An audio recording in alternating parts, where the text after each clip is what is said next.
Maybach music. Can anybody out there hear me? Hear me? 'Cause I just wanna... hello dear student, कैसे हैं आप? मैं आपका mentor Arvind are आप अपने ही ऑनलाइन प्लेटफॉर्म पर आप सबका स्वागत करता हूं।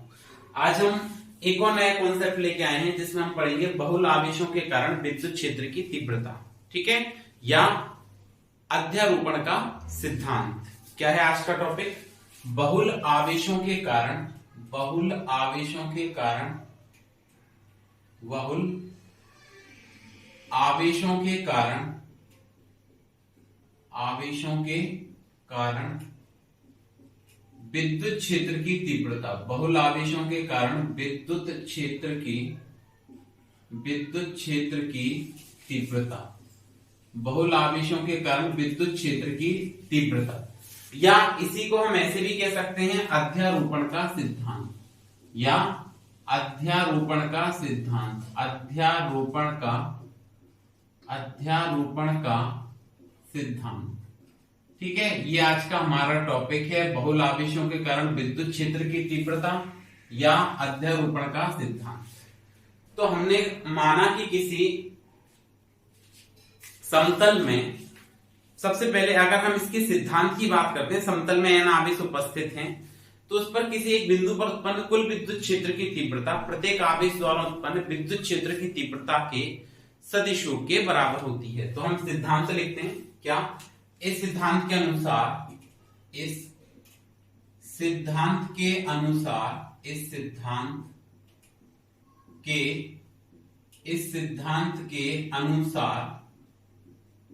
क्या कहेंगे? इस सिद्धांत के अनुसार आवेशों के किसी समतल में उपस्थित बिंदु आवेशों के निकाय के कारण किसी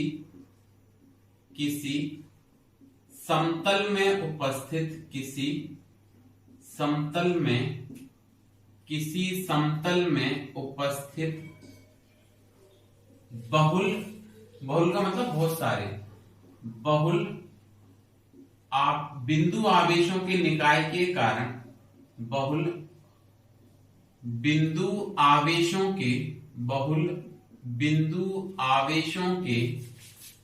निकाय के कारण बिंदु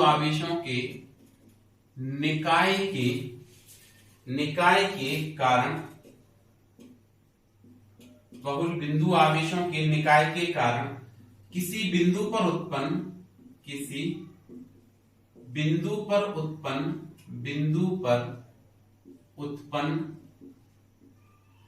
कुल विद्युत क्षेत्र की तीव्रता, किसी बिंदु पर उत्पन्न कुल विद्युत क्षेत्र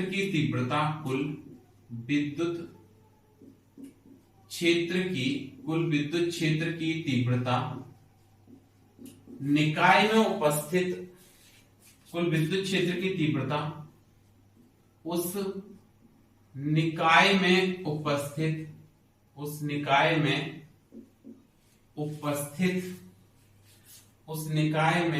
उपस्थित प्रत्येक स्थिर बिंदु आवेश के कारण, निकाय में उपस्थित प्रत्येक स्थिर बिंदु आवेश के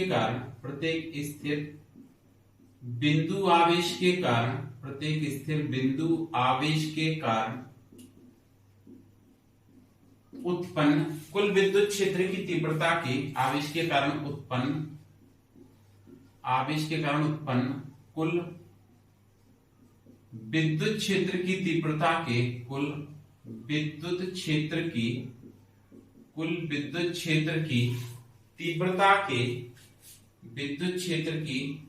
तीव्रता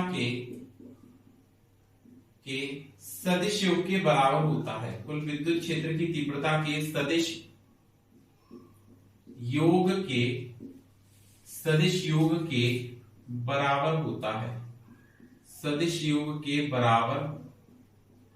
होता है। ठीक है, क्या कहा गया है?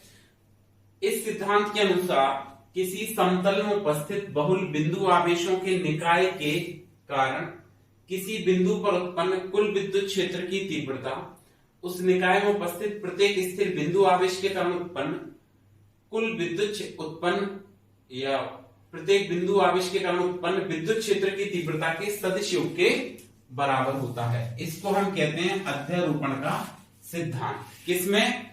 विद्युत क्षेत्र की तीव्रता में।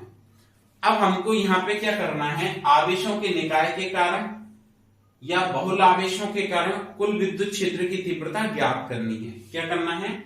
बहुल आवेशों के कारण कुल विद्युत क्षेत्र की तीव्रता ज्ञात करनी है।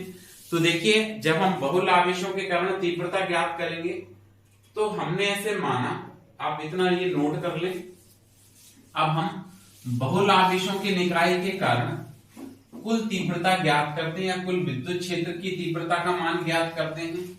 तो देखिए, इसको हम कैसे ज्ञात करेंगे।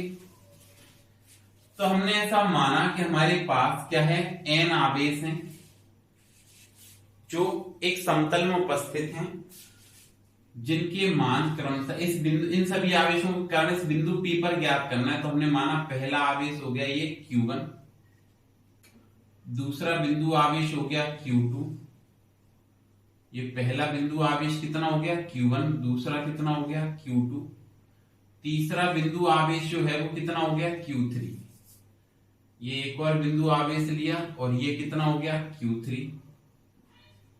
ऐसे dash dash dash dash dash चलता जाएगा और ये एक और बिंदु आवेश ले लिया यहां पे हमने Qn। तो क्या कहा, माना Q1, Q2, Q3 n बिंदु आवेश हैं जिनके बिंदु P के सापेक्ष जो स्थिति सदिश है, इसका बिंदु P के सापेक्ष स्थिति सदिश जो है वो आपके R1P vector, R2P vector, R3P vector, dash dash dash RNP vector है।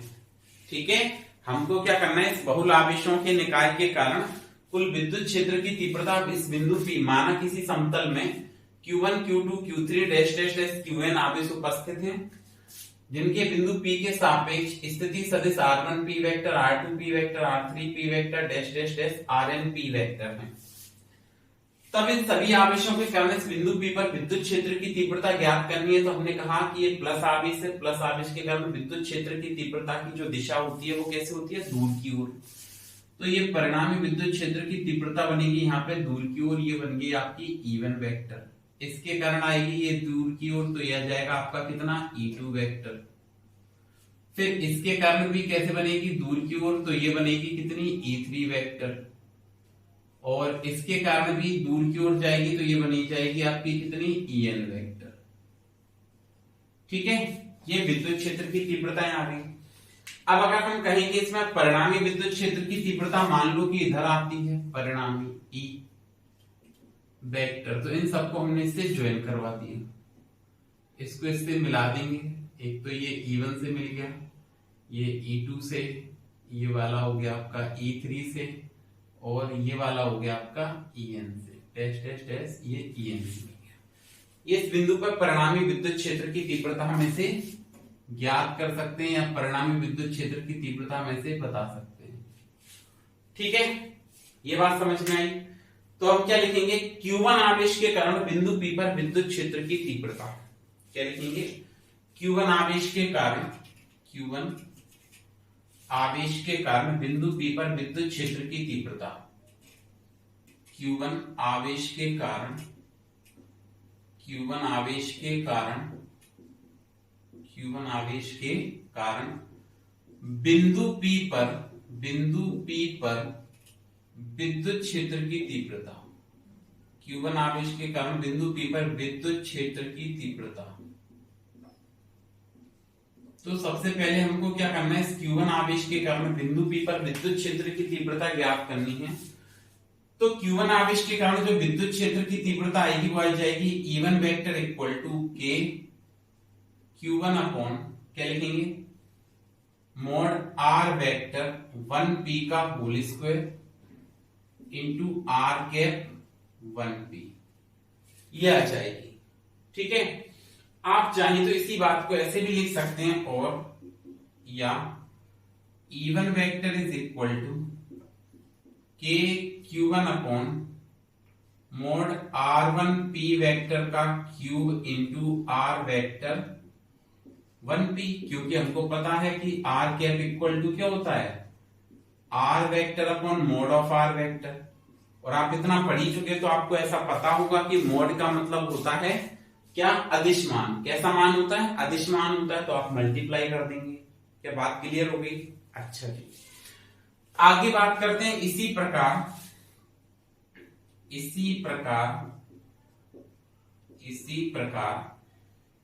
Q2 Q3 dash dash dash Qn आवेशों के कारण डैश डैश डैश Qn आवेशों के कारण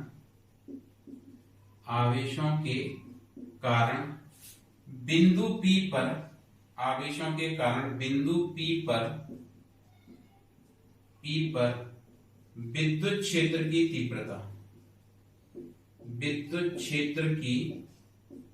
तीव्रता, ठीक है। Q2 Q3 Q dash dash dash Qn आवेशों के कारण बिंदु P पर विद्युत क्षेत्र की तीव्रता ज्ञात करेंगे। तो हम यहाँ पे क्या लिख पाएंगे, ये E2 vector is equal to K Q2 upon mod R vector 2P का whole square into R cap 2P, ठीक है। ये E2 के कारण आ गई। तीसरे Q3 आवेश के कारण आएगी आपकी क्या, E3 vector equal to K Q3 upon mod R vector 3P का whole square into R cap 3P। ये Q3 आवेश के कारण आ गए। डैश डैश डैश Qn आवेश के कारण कैलकुलेट करेंगे, dash dash dash dash dash, तो Qn आवेश के कारण कितनी आएगी, En vector equal to K Qn divided by mod R vector Np का होल क्यूब या होल स्क्वायर लिखें, whole square into R cap Np। ये सभी आवेशों के कारण विद्युत क्षेत्र की तीव्रता हमने ज्ञात कर ली, ठीक है। अब हमको क्या करना है, इस आवेशों के निकाय के कारण बिंदु P पर कुल विद्युत क्षेत्र की तीव्रता ज्ञात करनी है। तो सभी आवेशों के निकाय के कारण क्या लिखेंगे, सभी आवेशों के निकाय के कारण, सभी आवेशों के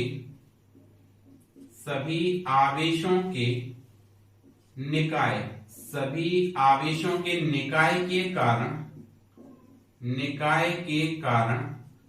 बिंदु P पर, सभी आवेशों के निकाय के कारण बिंदु P पर कुल विद्युत क्षेत्र की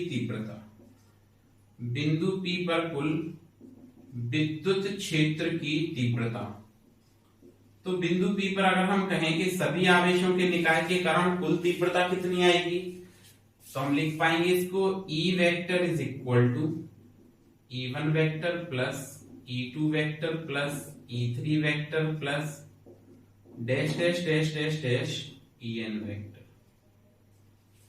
ठीक है। अब हम क्या करेंगे, ज्ञात सभी मान यहां रखने पर, ज्ञात समीकरण में सभी तीव्रताओं के मान रखने पर, सभी तीव्रताओं के मान रखने पर जितने भी तीव्रता हैं सभी का मान हम यहाँ पर रख देते हैं, जितने भी विद्युत क्षेत्र की तीव्रताएं हमने ज्ञात की हैं। आप चाहे तो इसको कैप को हटाकर ऐसा भी लिख सकते थे, R वेक्टर 2P का cube into R vector 2P। क्या बात समझ आ रही है, ठीक है। तो देखिए बच्चों, आप इसको भी इस तरह से लिख सकते हैं, ठीक है, कैप हटाकर सिंपल वेक्टर लगा सकते हैं। अगर हम ये सारे मान इसमें पुट करते हैं, सारी वैल्यू इसमें पुट करते हैं, तो देखिए क्या बनेगा। ये जैसी आप मान रखेंगे, जैसी आप ये वैल्यू पुट करेंगे, तो ये बनेगा सबसे पहले E vector equal to E1 का मान कितना है आपके पास में, K Q1 upon mod R vector 1P का क्यूब R वेक्टर 1P का square into R vector 1P, ये पहला मान आ गया, सॉरी वेक्टर नहीं आएगा, अगर आप यहाँ पे स्क्वायर लगाते हैं तो यहाँ पे आपको कैप लिखना पड़ेगा, प्लस E2 का मान क्या है, तो E2 का मान है K Q2 upon mod R vector 2p का square into R cap 2p, plus इसके बाद नेक्स्ट टर्म है E2 का मान आ गया। E3 का अगर आप मान लिखते हैं तो E3 का मान क्या आएगा, K Q3 upon mod R vector 3p का square into R cap 3p, plus dash dash dash dash dash up to last term क्या आएगा, प्लस ये लास्ट वाला टर्म जो मिलेगा आपको वो मिलेगा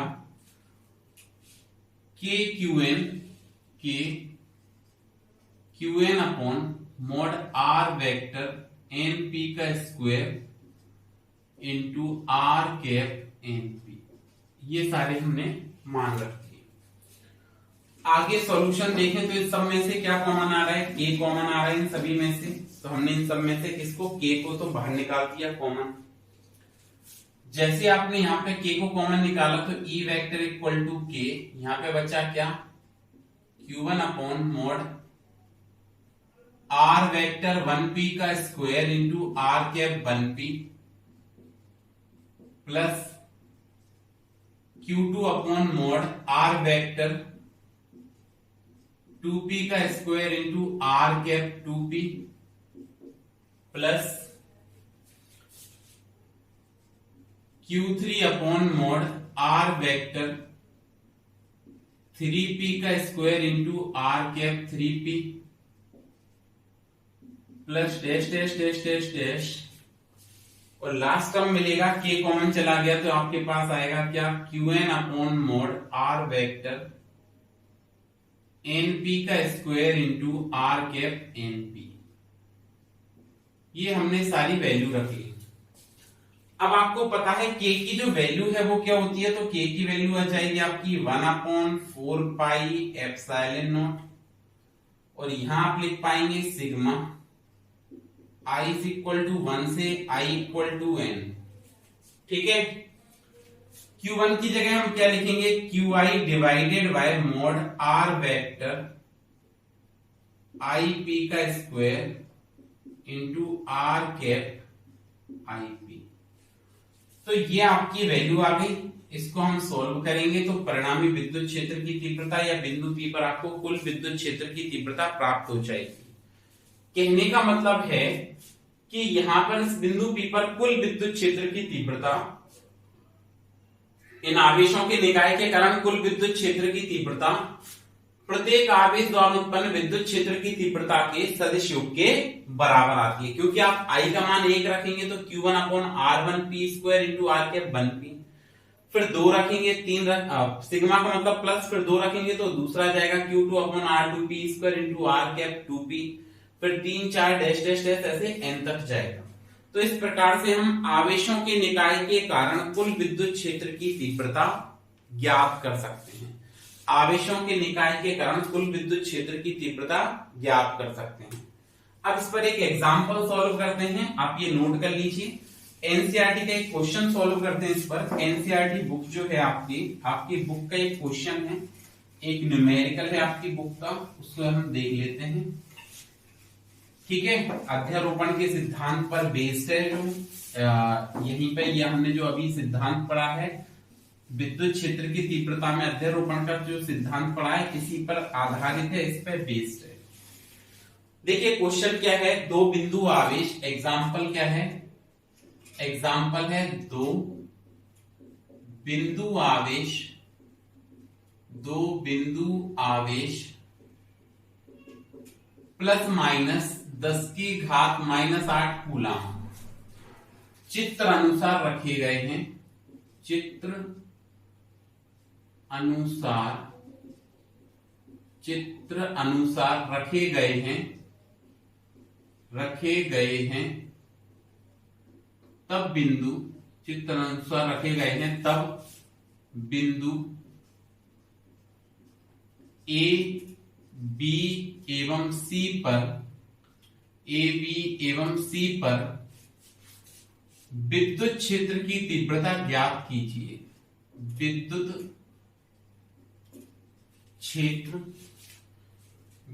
क्षेत्र की तीव्रता, विद्युत क्षेत्र की तीव्रता ज्ञात कीजिए। बिंदु ए बी एवं सी पर विद्युत क्षेत्र की तीव्रता ज्ञात कीजिए, आपको क्वेश्चन दिया गया है। देखिए क्वेश्चन क्या है, ये हमने दो बिंदु आवेश ले लिए, ठीक है। एक हो गया 10 की घात 8 कूलम और इससे क्या हो गया, ये मूल बिंदु हो गया इसका, इससे लंबवत दूरी पर एक बिंदु लिया है अगला वाला, ठीक है। ये लंबवत दूरी पर इसको हमने इससे ज्वाइन करवा दिया और वापस से इसको भी इससे ज्वाइन करवा दिया, सॉरी इन दोनों बिंदुओं को आपस में हमने मिला दिया, ठीक है। अब समझिए क्या है पॉइंट, ये आवेश आपका आगे आपके पास एक और पॉइंट है, ये बिंदु आपका हो गया ए, ये बिंदु हो गया आपका बी और ये वाला बिंदु हो गया आपका सी। इन पर हमको विद्युत क्षेत्र की तीव्रताएं ज्ञात करके बतानी है।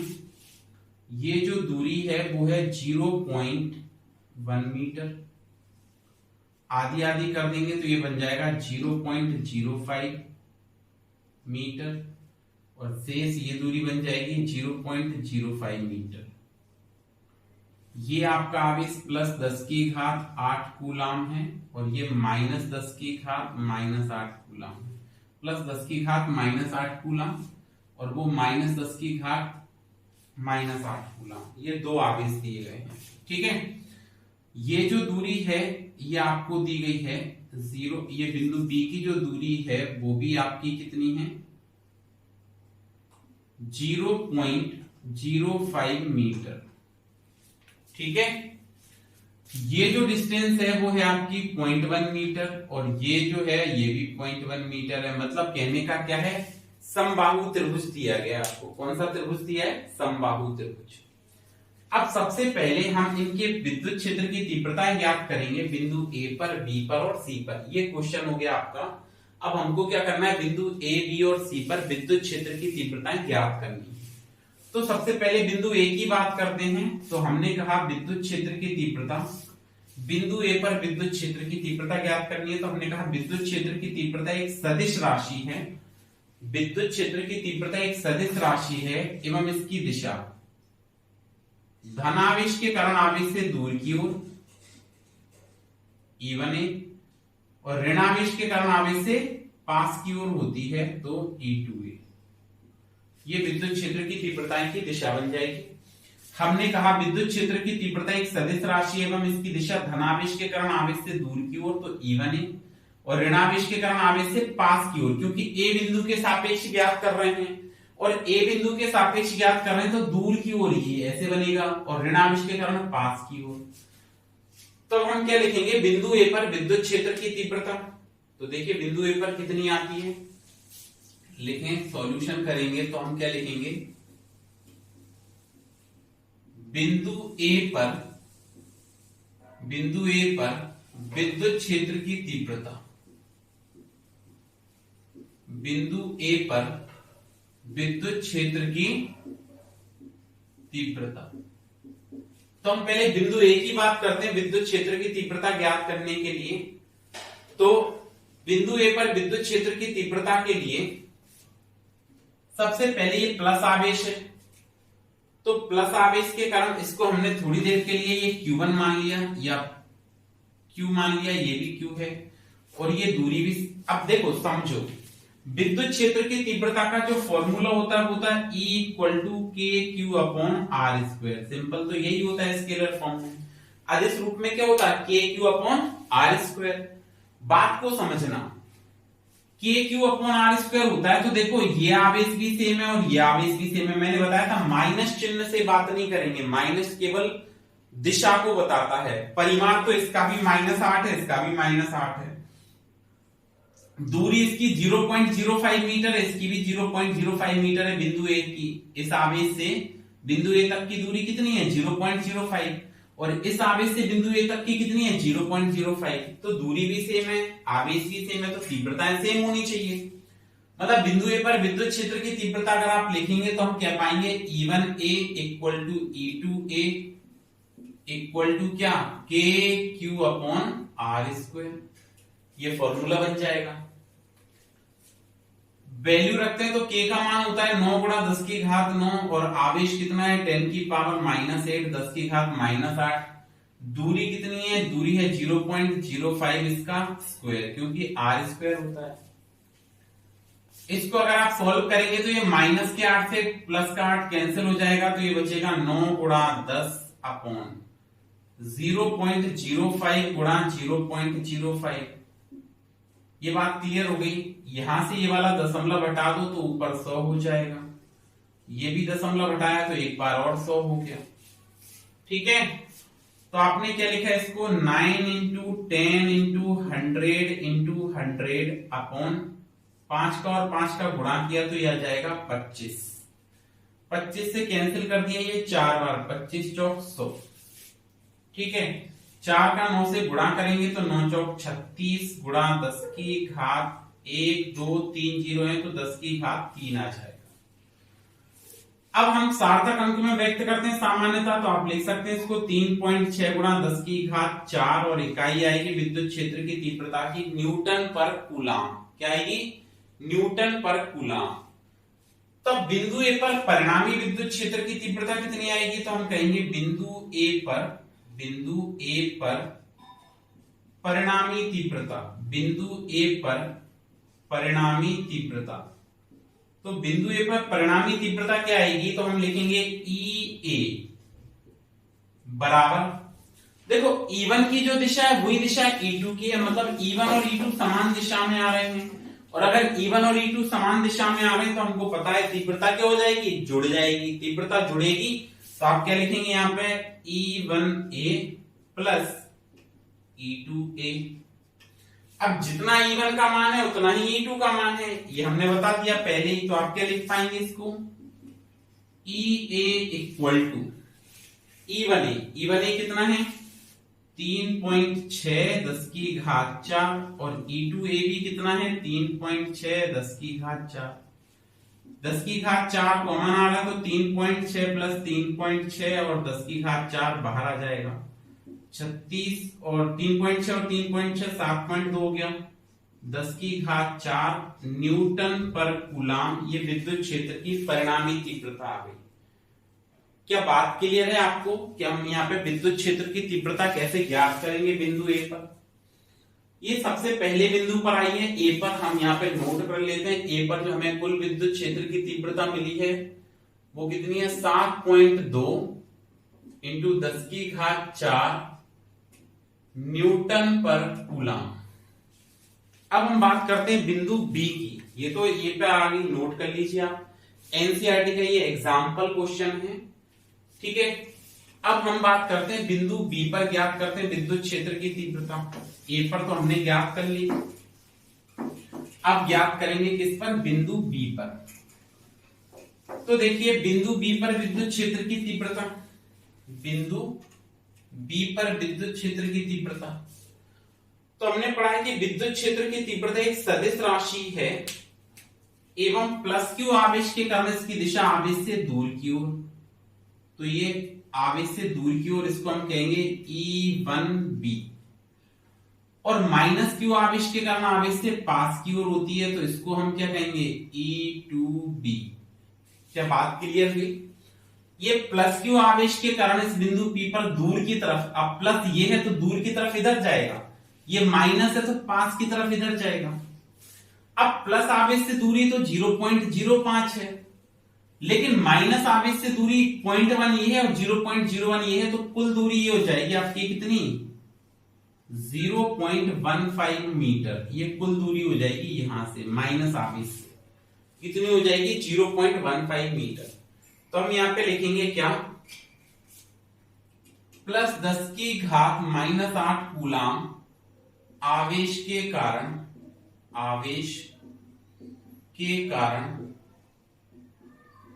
आवेश के कारण बिंदु बी पर आवेश के कारण बिंदु बी पर विद्युत क्षेत्र की तीव्रता, विद्युत क्षेत्र की तीव्रता। ठीक है, इस 10 की घात प्लस 10 की घात -8 कूलाम आवेश के कारण बिंदु P पर विद्युत क्षेत्र की तीव्रता, तो हम क्या लिखेंगे E1B इक्वल टू KQ/R²। मान रखते हैं K का मान होता है 9 गुणा 10 की घात 9, Q कितना है 10 की घात -8 अपॉन R² मतलब 0.05 का स्क्वायर, Q हो जाएगा। अब हम समझते ही हैं इसको, अभी हमने अभी तो सॉल्व किया था, ये -8 से ये कैंसिल होगा, 10 रह जाएगा, तो यहाँ पे क्या बचा 9 गुणा 10 बटे 0.05 इंटू 0.05, ये दोनों जीरो हटा देंगे तो ऊपर 10 की घात रह जाएगी 4। कहने का मतलब है ये बना 9 गुणा 10 गुणा 10 की घात 4 बटे 5 गुणा 5, 5 से 2 बार कैंसिल हो जाएगा, ये बचेगा 18 बटे 5 गुणा 10 की घात 4। भाग लगा दें तो कितना बनेगा 5 तिया 15, 5 छक्के 30, 3.6 10 की घात 4 न्यूटन पर कूलम। ये तो बिंदु बी पर आ गई, किसके कारण 10 की घात -8 कूलम आवेश के कारण। अब हम लिखेंगे -10 की घात -8 कूलम आवेश के कारण, कूलम आवेश के कारण, आवेश के कारण बिंदु बी पर विद्युत क्षेत्र की तीव्रता, बिंदु बी पर विद्युत क्षेत्र की तीव्रता, विद्युत क्षेत्र की तीव्रता। माइनस आवेश के कारण निकालेंगे तो क्या आएगा, यहां पे हम लिख पाएंगे इसको क्या E2B is equal to KQ/R², क्योंकि ये दूरी अलग है R²। K का मान रखते हैं तो वही 9 गुणा 10 की घात 9 हो जाएगा, Q का मान रखेंगे 10 की घात -8 बटे R² कितना है आपके पास 0.15 का स्क्वायर। अब हम इसको सॉल्व करेंगे आगे, तो ये आ जाएगा -8 से इसको कैंसिल किया तो ये 10 रह गया, मतलब आप क्या लिखेंगे E2B इज इक्वल टू 9 गुणा 10 बटे 0.15 इंटू 0.15, 1 2 हटाया तो 10 की घात 4 रह जाएगा ऊपर। ठीक है, और ये क्या बन गया, ये बन गया आपका क्या 9 गुणा 10 की घात 4 बटे 15 गुणा 15। अच्छा जी, 5 से कैंसिल कर दें 2 बार, 5 दिया 15, 3 से ये कैंसिल किया तो ये 3 बार कट जाएगा, 3 से कैंसिल करेंगे 3 5 6 15, तो ये बचा तुम्हारे पास कितना 2/4 सॉरी 2/5 10 की घात 4। तो E2B का मान आ गया आपके पास कितना, E2B आ गया 5 और 20 0.4 10 की घात 4 न्यूटन प्रति कूलम। ये बिंदु ए पर तीव्रता आ गई, ये बिंदु बी पर बिंदु बी पर प्लस आवेश के कारण और ये बिंदु बी पर माइनस आवेश के कारण। तो अगर हम कहें कि कुल तीव्रता कितनी आएगी, तो बिंदु बी पर परिणामी विद्युत क्षेत्र की तीव्रता, बिंदु बी पर परिणामी विद्युत क्षेत्र की तीव्रता, ठीक है, क्या आएगी बिंदु बी पर परिणामी विद्युत क्षेत्र की तीव्रता, बिंदु बी पर परिणामी विद्युत क्षेत्र की तीव्रता, परिणामी विद्युत क्षेत्र की तीव्रता। तो बिंदु बी पर परिणामी विद्युत क्षेत्र की तीव्रता आएगी EB बराबर, अब देखें ये दोनों की दिशा E1B और E2B की दिशा कैसे एक दूसरे के विपरीत है, ये इधर की तरफ है और ये इधर की तरफ है। मतलब सदिश में जब दिशाएं विपरीत होती हैं तो हम क्या करते हैं, घटा देते हैं। सदिश में दिशाएं एक दूसरे के विपरीत हो तो हम क्या करते हैं, इनको आपस में घटा देते हैं। घटा देंगे तो कौन सा मान ज्यादा है, ये ज्यादा है और ये वाला कम है, तो हम ज्यादा वाले में से कम वाले को घटा देंगे। तो हमने लिखा E1B minus E2B। E1 B का मान कितना है, ये मान है 3.6 10 की घात 4 माइनस E2 B का मान कितना है 0.4 इंटू 10 की घात 4, घटाएंगे तो 3.6 माइनस 0.4 और बाहर क्या बचेगा 10 की घात 4, घटा लो तो यह जाएगा 3.2 गुणा 10 की घात 4 न्यूटन प्रति कूलम, ये आंसर आ जाएगा। तो इस प्रकार से हम बिंदु A पर B पर विद्युत क्षेत्र की तीव्रता हमने ज्ञात कर ली। अब एक और बिंदु बचा जिस पर हमको ज्ञात करना है, वो है बिंदु C।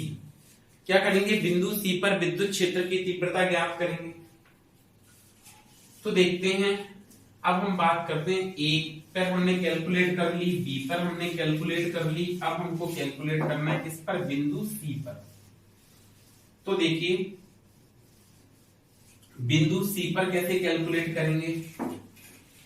तो हमने क्या पढ़ा, विद्युत क्षेत्र की तीव्रता एक सदिश राशि है और प्लस आवेश के करने की दिशा कैसे बनेगी, आवेश से दूर की ओर बनती है। कैसे बनती है दिशा, आवेश से दूर की ओर। तो दूर की ओर बनेगी तो इस तरह से जाएगी दूर की ओर, इसको हम क्या लिखेंगे E1C। और ये माइनस क्यू आवेश के कारण आवेश से पास की ओर जाती है और पास की ओर जाएगी तो ये क्या जाएगी, ये जाएगी E2C। ठीक है, तो इन दोनों के बीच में हमने इसका परिणामी ज्ञात कर लिया EC। अब एक बात बताओ, ये समबाहु त्रिभुज है 0.1 0.1 0.1, तो ये कितना होगा 60 डिग्री होगा, और ये भी कितना होगा 60 डिग्री होगा। तो ये 60 है तो देखो एकांतर कोण से ये कितना बनना चाहिए 60 डिग्री बनना चाहिए, और संगत कोण से एक ही रेखा पर जा रहे हैं, ये 60 है तो ये भी कितना बनना चाहिए, ये भी 60 डिग्री बनना चाहिए। कुल 120 हो गया, कुल कोण कितना हो गया 120। अब देखिए E1C, ये आवेश कितना है 10 की घात -8 कूलम, ये क्या है 10 की घात -8 कूलम, क्योंकि माइनस के कारण तो दिशा ले ली। तो आवेश सेम, दूरी देखें 0.1 दूरी भी सेम, तो तीव्रता भी सेम आनी चाहिए। तो देखें बिंदु B पर, बिंदु C पर विद्युत क्षेत्र की तीव्रता, बिंदु C पर प्लस 10 की घात -8 कूलम एवं माइनस 10 की घात -8 कूलम आवेश के